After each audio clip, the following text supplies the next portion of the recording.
C'est l'heure de la revue de presse Éduc-Info, numéro 29 sur JD Éditions Maguet TV. À la une de ce numéro. Lancement de la distribution des kits scolaires à Songon par la ministre Mariatou Koné. Enseignement technique, le ministre Nguessan Kofi multiplie les rencontres au Canada. Et puis au Burkina Faso, rentrée administrative. Les directeurs régionaux conviés à l'exercice de bilan. Nous refermerons cette édition avec Lily Ebilé. Premier jour d'école, c'est l'œuvre de la semaine. Voici pour les grands titres. Restez avec nous pour les détails.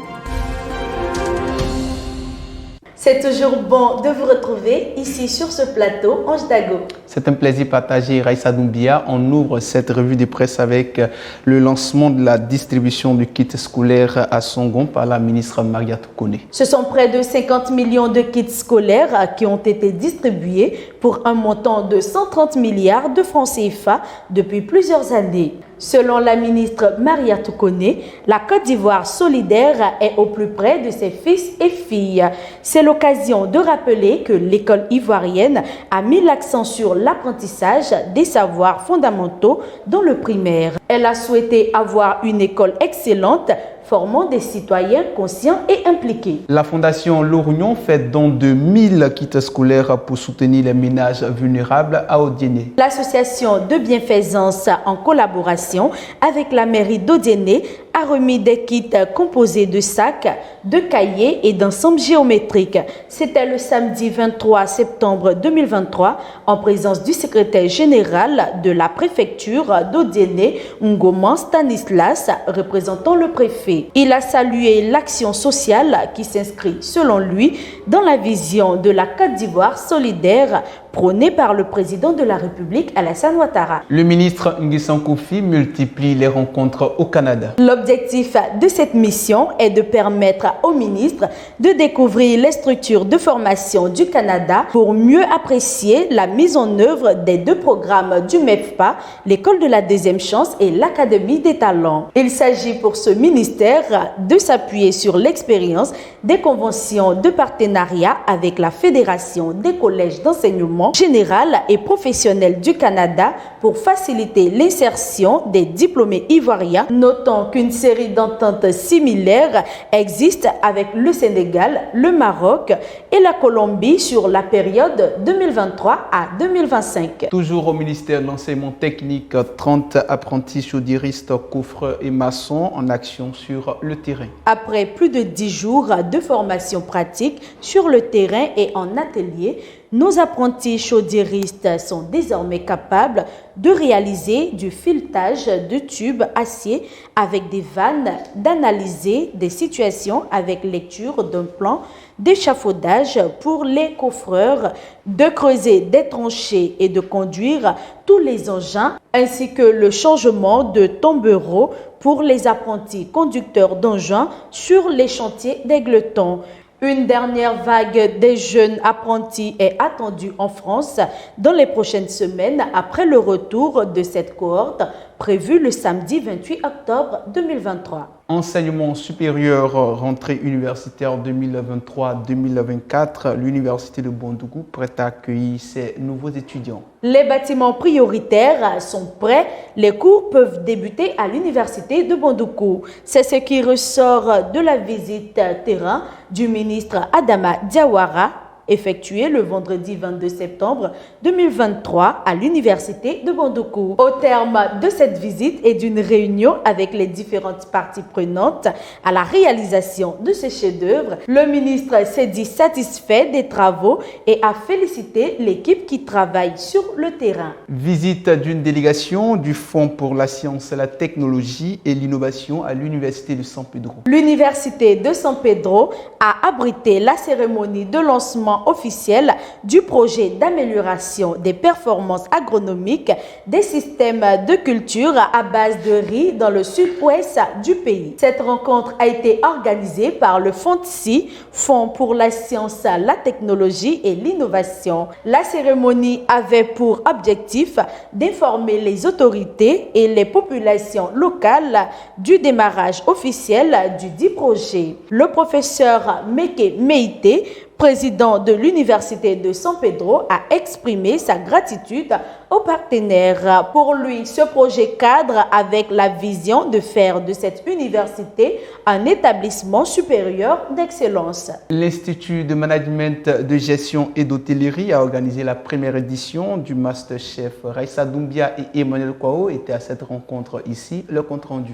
Masterchef 2023, c'est le cadre d'échange et de valorisation des métiers de l'hôtellerie et de la gastronomie tenu dans la soirée du samedi 23 septembre 2023. Cette cérémonie, organisée par l'Institut de management de gestion et d'hôtellerie IMGH, a enregistré la présence de Augustine Bro, présidente directrice générale. Après le mot de bienvenue du directeur de l'école supérieure, un panel d'échange a été mis en place afin d'instruire les élèves, étudiants et parents présents sur l'école organisatrice, les moyens d'y accéder et les types de formations dispensées. La soirée s'est refermée par un partage d'expériences avec le chef cuisinier Kofi et le chef pâtissier Guy-Serge Yépier. Ils ont transmis sans langue de bois le secret de leur réussite. Il est important de savoir que l'IMGH, École de formation professionnelle, a été le premier établissement privé aux examens de brevet de technicien de l'année scolaire 2022-2023. Abordons à présent l'actualité internationale. Au Burkina Faso, rentrée administrative, les directeurs régionaux conviés à l'exercice de bilan. Cette rencontre vise non seulement à faire le bilan de la rentrée administrative 2023, mais aussi et surtout à tirer les enseignements pour une année scolaire sécurisée, apaisée et réussie. Sur l'ensemble des 13 régions, 4033 établissements post-primaires et secondaires sont recensés, dont 76,84% ont pu effectuer la rentrée administrative, alors que 345 enseignants sont en attente d'être redéployés. Ce sont 65 515 élèves déplacés internes recensés, quand dans le même temps, 762 établissements non fonctionnels et 267 occupés par des personnes déplacées internes. Et en Guinée, conseil de cabinet du ministère de l'enseignement préuniversitaire et de l'alphabétisation. Le ministre de l'enseignement préuniversitaire et de l'alphabétisation,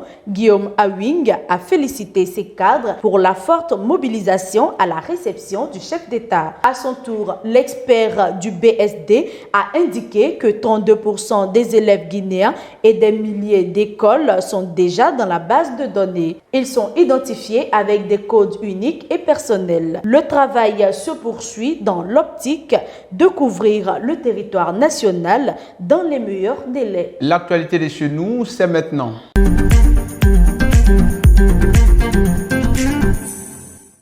Le lycée moderne d'Aboisseau reçoit un don de JD Édition. Raissa Doumbia et Emmanuel Kwao nous font le point. Zadi Yves, professeur de français au lycée moderne d'Aboisseau, était dans les locaux de JD Édition ce vendredi 22 septembre 2023. Il a réceptionné une magnifique télévision des mains du directeur général de JD Édition, Jean Derbé. Suite à la réception de ce beau présent, Zadi Yves a exprimé au nom de tous sa reconnaissance et la joie de recevoir ce don. Nous avions sollicité de JD Édition, une télévision pour que nous puissions suivre la Coupe d'Afrique des Nations qui se déroule dans notre pays. Et c'est à cet effet qu'il y a moins d'une semaine, nous avons reçu l'information selon laquelle la télévision était disponible et donc nous pouvions passer. Et depuis ce matin, nous avons démarré pour arriver ici et nous sommes très heureux d'accueillir cette télévision. Je crois qu'il va rendre très heureux les professeurs, non seulement du lycée moderne d'Aboisseau, mais de toute la zone. Voilà, et nous disons très sincèrement du fond du cœur, merci. Place à l'heure de la semaine, Raissa Doumbia, qu'est-ce que vous nous proposez aujourd'hui comme toutes les semaines? Alors, Ange Dago, aujourd'hui j'ai une œuvre enfantine. Il s'agit de Lily et Billy, premier jour d'école. Alors, qui a écrit cette œuvre? C'est Emmanuel Djelou. Lily et Billy, premier jour d'école, c'est l'histoire de deux enfants qui se préparent à vivre une nouvelle aventure et rencontrer de nouveaux amis à l'école. Ils sont soumis à un nouvel emploi du temps. À travers cette œuvre, Emmanuel Djelou permet aux enfants de débuter leur apprentissage avec la langue anglaise. Elle met en lumière l'importance de l'encadrement familial et scolaire essentiel pour l'épanouissement des enfants. Cette œuvre nous montre l'importance d'être à l'écoute des enfants après leur journée d'école pour un meilleur suivi. Quelle belle œuvre enfantine, Raissa Doumbia. Qu'est-ce que l'on retient de cette œuvre en termes de citation? J'ai une toute petite citation qui fait office de conseil pour les enfants. Il faut être propre et bien habillé pour aller à l'école. Fin de citation. Merci Raissa Doumbia. Alors où est-ce que l'on peut retrouver cette œuvre? Lily et Billy, premier jour d'école, est disponible en version numérique sur le site de JD Éditions et en version papier dans tous les points de vente. Le numéro 29 de la revue de presse Éduquinfo sur JD Éditions Mag TV est terminé. Merci à Ange Dago pour la co-présentation. Merci Raissa Doumbia, ce fut un plaisir pour moi. D'autres informations éducatives nationales et internationales sont disponibles sur www.jdeditionmagazine.tv. Merci d'être resté en notre compagnie. À la semaine prochaine.